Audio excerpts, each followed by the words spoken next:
And a brand new report is revealing that more than 150 extremist groups are either participating in or supporting the DNC protests this week. Ryan Morrow is the investigative researcher who put that report together. He's also an expert on extremist groups and foreign threats. Joins me now to explain his findings. Ryan, break down exactly what your research showed.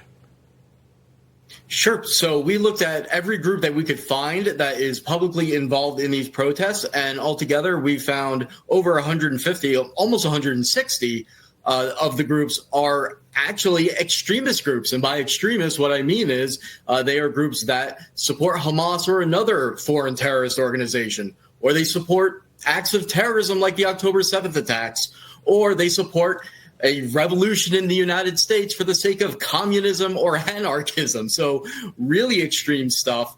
And within that group, what we found is that they are tied to or supportive of at least 9 hostile foreign governments that don't like the United States, like Iran, China, Russia, even North Korea.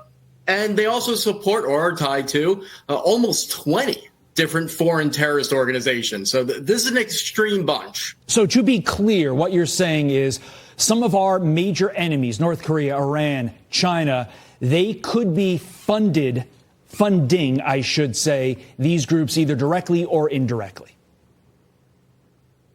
They may not even need to, because they have this group of loyalists, this really big network that we've really drawn out at Capitol Research Center, that they might just be able to operate on their own. I don't even know if they have to get orders, because they're going to act on behalf of these governments and these foreign terrorist organizations anyway. But in fact, within that overall network, there's a few groups that formed a coalition to specifically disrupt and try to shut down the convention.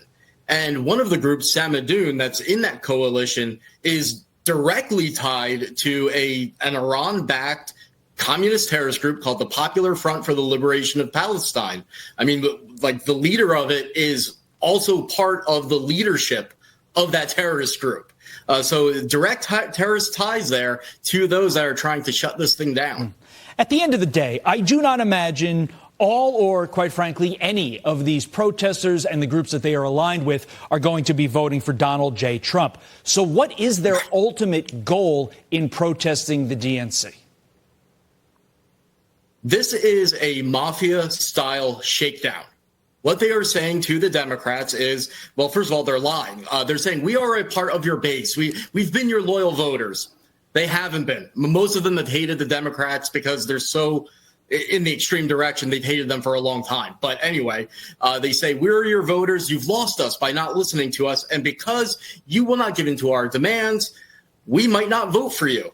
And they've said they're willing to pay the price of having a Trump presidency if that delivers the message to the Democrats that they have to listen to them in the future, because so many of these radical groups, their basis of support are in swing states, places like Michigan and Minnesota. At the same time, we should also expect these groups to send a pitch to some parts of the Republican Party as well, that have become more anti-Israel, in some cases even in the more anti-Semitic direction.